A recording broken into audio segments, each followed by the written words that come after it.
오늘 말씀은 사도행전 15장 30절로 16장 10절입니다.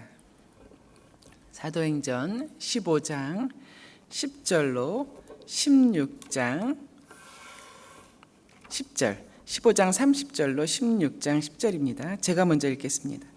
그들이 작별하고 안디옥에 내려가 무리를 모은 후에 편지를 전하니 읽고 그 위로한 말을 기뻐하더라. 유다와 실라도 선지자라. 여러 말로 형제를 권면하여 굳게 하고 얼마 있다가 평안히 가라는 전송을 형제들에게 받고 자기를 보내던 사람들에게로 돌아가되 없음. 바울과 바나바는 안디옥에서 유하며 수다한 다른 사람들과 함께 주의 말씀을 가르치며 전파하니라. 며칠 후에 바울이 바나바더러 말하되 우리가 주의 말씀을 전한 각 성으로 다시 가서 형제들이 어떠한가 방문하자 하고 바나바는 마가라 하는 요한도 데리고 가고자 하나 바울은 밤빌리아에서 자기들을 떠나 함께 일하러 가지 아니한 자를 데리고 가는 것이 옳지 않다 하여 서로 심히 다투고 피차 갈라서니 바나바는 마가를 데리고 배 타고 그브로로 가고 바울은 실라를 택한 후에 형제들에게 주의 은혜에 부탁함을 받고 떠나 수리아와 길리기아로 다니며 교회들을 견고하게 하니라. 바울이 더베와 루스드라에도 이르매 거기 디모데라 하는 제자가 있으니 그 어머니는 믿는 유대 여자요 아버지는 헬라인이라.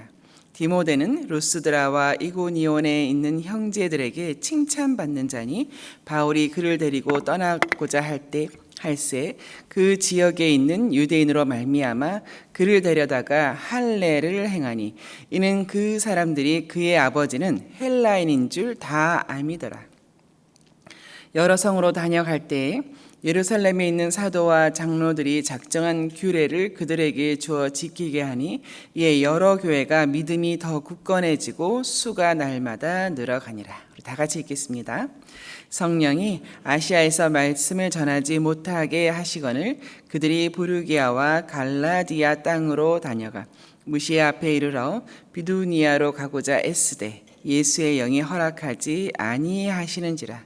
무시아를 지나 드로아로 내려가는데 밤에 환상이 바울에게 보이니 마게도냐 사람 하나가 서서 그에게 청하여 이르되 마게도냐로 건너와서 우리를 도우라 하거늘 바울이 그 환상을 보았을 때에 우리가 곧 마게도냐로 떠나기를 힘쓰니 이는 하나님이 저 사람에게 복음을 전하라고 우리를 부르신 줄로 인정함이로라. 아멘. 안디옥 교회는 그 1차 전도여행을 마치고 돌아온 바나바와 바울의 선교 보고를 듣고 기뻐하는 중에 이방인 구원에 관한 불가피한 교리적인 갈등을 만나게 되었습니다. 다름 아닌 유대교의 핵심이죠. 할례가 이슈화가 된 것입니다. 이 문제를 해결하고자 바나바와 바울이 예루살렘 총회에 참석했습니다. 어제 그제 본문이 그것인데요. 본문을 보면 문제가 상당히 심각했던 것을 알 수 있습니다. 그렇죠. 유대교에 있어서의 할례는 할례자와 무할례자로 나눌 정도로 굉장히 중요한 부분이었죠. 참 해결되지 않을 것만 같은 문제였는데도요. 그럼에도 불구하고 정말 주의 은혜가 아닐 수 없습니다. 사도 베드로와 야고보가 중재에 나서면서 이방인 구원의 모든 전말을 들어보고 또 베드로 자신의 경험도 그렇고 주께서 어떻게 행하셨는가 이것을 다 봤을 때에 이제 더 이상의 할례의 의무는 지울 필요가 없다라는 결론을 내리게 되었죠. 자, 그렇게 쓴 공식 문서를 들고 안디옥으로 돌아온 것입니다. 이때 예루살렘 교회에서 안디옥으로 동행한 사람 중에 유다와 실라가 있었던 것입니다. 30절, 31절에서 그들이 작별하고 예루살렘에서 작별하고 안디옥에 내려가 무리를 모은 후에 편지, 그 공식적인 문서를 전하니 읽고 그 위로한 말을 기뻐하더라는 내용입니다. 이 예루살렘 총회의 결의문이 정말 터닝 포인트가 되었습니다. 이는 더 이상 그 유대교의 연장선상에서의 기독교가 아니라 오직 주의 은혜와 믿음으로 말미암은 새 언약에 눈을 뜨게 되는 아주 중요한 시점이고 대대적인 개혁이 아닐 수가 없었습니다. 새 언약에 따른 이제 바른 교리와 가르침을 확립한 예루살렘 총회였습니다. 바울을 비롯한 이제 모든 초대교회 전도자들이 이 반석과도 같은 이 결의문, 이 바른 교리, 바른 가르침, 이제 이것을 들고 이제 그 전도의 발걸음에 박차를 가하게 된 것이죠. 전도에 있어서 우리가 뭐 많은 전략을 세우고 또 뭐 연구하고 하지만 그 전도자에게 있어서 가장 큰 이제 힘이 되는 것은 바로 이런 바른 교리와 이제 가르침이거든요.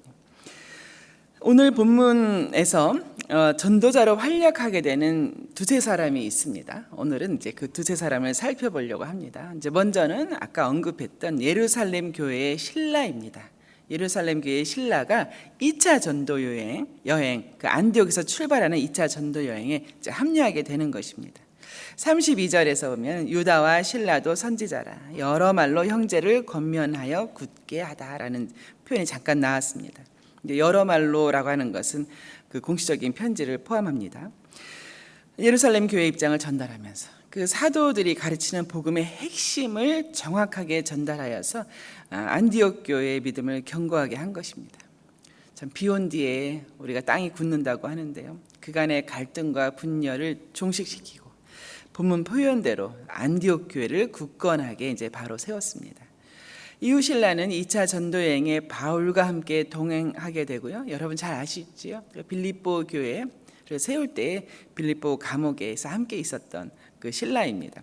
이후로 유럽 지역을 전도할 때 디모데와 신라 이렇게 항상 쌍을 이루어서 그 사역을 할 때 항상 신라가 있었습니다. 전도자로 인생 전환을 했다라고 표현할 수 있죠. 전도자로 삶을 들이며 인생 전환을 한 이제 신라였습니다. 그리고 두 번째 전도자의 삶을 살게 된 사람은 이제 디모데입니다. 그 전에 34절에 보면 없음, 개역개정 보시는 분은 없음이라고 하는 것이 있는데요. 잠깐 살펴볼 이유가 있습니다. 34절 없음. 여러 사본 중에 이제 사본이 여러 개가 있습니다. 몇몇 사본에는 그 좀 소수인데요. 몇몇 사본에는 이 어떤 구절이 첨가가 되어 있습니다. 이제 후대에 필사된 것들인데요. 33절 내용에 이어서 이 다음 구절이 추가되어 있습니다. 이렇게 되어 있어요. 신라는 거기에 머무르기로 작정하였다. 이 구절이 들어가 있는 거예요. 다시 말해서 이제 유다는 돌아가고 신라는 거기에 머무르기로 작정하였다. 이 구절을 왜 첨가했는가? 이제 그 다음에 나오는 40절에 보면은 이제 바울이 신라와 함께 2차 전도 여행을 떠나지 않습니까? 그렇게 떠나게 된 것을 이렇게 좀 부드럽게 자연스럽게 설명하기 위하여서 이제 첨가된 부분이 있습니다. 그러나 여전히 그 신라의 행적에 대해서는 아니다. 유다와 함께 일단 예루살렘으로 돌아갔었던 것이다. 이제 이렇게 하는 사본들이 많습니다. 그래서 이제 바나바가 마가를 선택하고 바울이 신라를 선택할 때에 사람을 보내어서 예루살렘에 있었던 마가와 신라를 데리고 온 것이다. 뭐 이제 이런 것이겠죠. 사본 간의 차이를 어떻게 할 것인가? 그러면 이 사본은 옳고 저 사본은 그러다고 해야 될 것인가? 이제 그렇게 하지 않았고요. 개역개정에서는 사본 간의 차이조차도 그대로 인정을 한 것이죠. 그대로 인정해서 개역개정과 NIV에서는 34절을 그냥 없음으로, 왜냐하면 주요 사본에서는 그 구절이 없는데 소수 사본에서는 있으니까 이 구절을 없음이라고 이제 처리한 것입니다. 이제 이런 이유로 해서 그 특별히 신약 성경이죠. 거기서는 한 뭐 13번, 14번에 걸쳐서 이런 없음이라는 구절이 있습니다. 이제 이런 말씀을 드리는 이유는 이제 주변에 좀 만나보셨을 수도 있고 들어보셨을 수도 있는데요. 이렇게 성경 구절에 어떻게 없음이라는 게 있을 수 있냐? 어떻게 성경에 없음이라고 있냐? 1.1획도 틀려서는 안 되는데 개역개정이나 NIV는 성경이 아니다. 구원에 이르지 못하게 한다. 이것은 성경이 아니다. 뭐 여러분 들어보셨나요? 킹 제임스 버전만이 진짜 성경이다. 만약에 이런 주장을 하시는 분들을 여러분이 뭐 만나게 되신다든가, 뭐 전에 듣게 되신다든가, 특별히 한국의 이제 사랑 침례교회 정동수 목사가 그런 대표적인 분이신데요. 이제 이런 부분에 대해서 답을 갖고 계셔야 되는 것이죠. 그렇게 해서 한번 말씀을 드렸습니다. 이제 이어서 36절에서 2차 전도 여행의 필요성이 대두되는 이제 시점에서 바나바와 바울이 이제 갈등을 겪게 되었고 그것이 기록되었습니다. 이제 얼마 전에 담임 목사님께서 갈등 시리즈 하실 때 이 본문으로 말씀을 잘 달아주셨죠. 오늘은 바울과 실라와 팀이 되어서 소아시아 지역을 전도하는 중에 이제 루스드라에서 만난 디모데를 좀 더 보도록 하겠습니다. 16장 1절, 2절, 3절에서 그 디모데에 대한 그 내용이 나오고 있습니다. 1절에서는 디모데를 제자라고 이제 소개했습니다. 디모데의 엄마가 유대인인데 믿는 유대인이었거든요. 그래서 믿는다고 하는 것은 그렇죠, 기독교, 예수 그리스도를 믿는다는 뜻이죠. 자, 그런 상황에서 디모데를 제자라고 소개했습니다. 그러나 아버지가 헬라인이어서인지 할례를 받지 않은 상태여서 그 유대교로부터 인정받지 못했던 것 같습니다. 당연히 이제 회당 출입도 어느 정도 제한이 있었을 것입니다. 이제 이런 이유로 바울의 제안을 받고 함께 전도 여행을 떠나고자 할 때에 유대인들의 반발이 컸던 것이죠.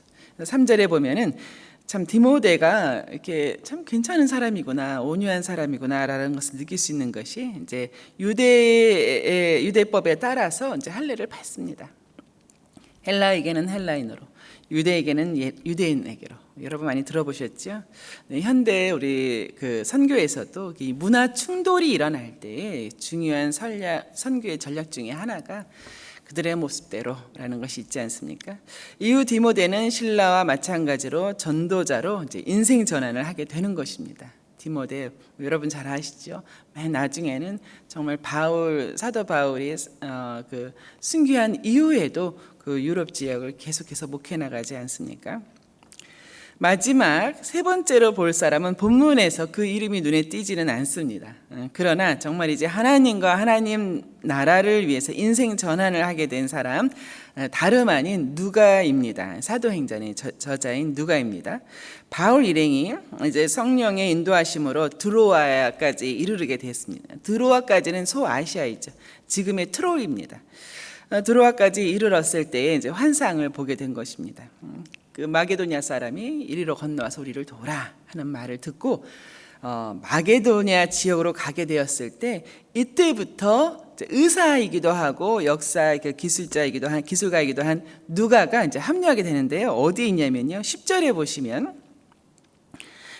보시면 이제 바울이 그 환상을 보았을 때에 한 다음에 우리가 곧 마게도냐로 떠나기를 힘쓰니 이는 하나님이 저 사람들에게 복음을 전하라고 우리를 부르신 줄로 인정함이러라. 그리고 뭐 내일 본문에서도 계속해서 지속해서 우리를 이런 표현이 계속 나오게 됩니다. 이제 갑자기 나오게 된 것이죠. 이렇게 이제 일련의 우리라는 표현들이 이 사도행전에서 처음 등장하는 부분이 이곳입니다. 우리라고 하는 것은 뭐 사도행전을 기록하는 누가 그 본인을 이제 포함한 것이죠.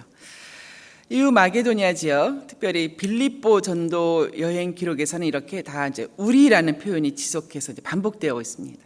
그리고 잠시 또 뭐 바울과 실라는 이렇게 제3인칭으로 가다가 3차 전도 여행에서 빌립보 지역의 전도 기록이 나올 때 또 우리라는 표현이 나옵니다. 그러니까 사도행전에서는 우리라는 표현이 나왔다 안 나왔다 나왔다 안 나왔다 하는데요. 나올 때라고 하는 것은 누가가 그 현장에 있었다는 뜻입니다. 자, 그렇게 해서 오늘 본문에서 누가가 현장에 있었다는 것이죠. 함께 있었다는 것이죠. 그렇게 우리라고 나옵니다. 그런 정황을 봤을 때 누가는 어떤 사람인가? 누가가 빌립보 주민이었구나. 그리고 이제 바울과 디모데가 유럽 지역을 전도할 수 있도록 이끌어준 사람이었겠구나. 그리고 아시죠? 누가복음과 사도행전을 기록하게 되었죠. 정말 대인생 전환을 한 사람 누가가 아닐 수 없습니다. 말씀을 읽겠습니다. 오늘은 특별히 전도자로 인생 전환한 세 사람, 실라와 디모데와 그리고 누가를 보았습니다. 오늘날에도 이제 이렇게 전도자로 선교사로 인생 전환하여서 삶을 하나님께 드리는 사람들이 있습니다. 사실 우리 모든 성도는 뭐 인생 전환이 된 사람들이죠. 뭐 이전 삶과 똑같지가 않지요. 이 아침에 우리 모든 전도자의 삶을 축복하기 원합니다. 특별히 뉴질랜드에 심으신 하늘의 교회가 문화가 다르고 참 언어가 달라서 전도하기 어렵습니다만 오늘 본문의 바울처럼 함께 함께 동역할 실라를 보내시고 디모데를 보내시고 또 누가를 보내시어서 여러분들을 향한 주의 뜻을 다 이루실 줄로 믿습니다.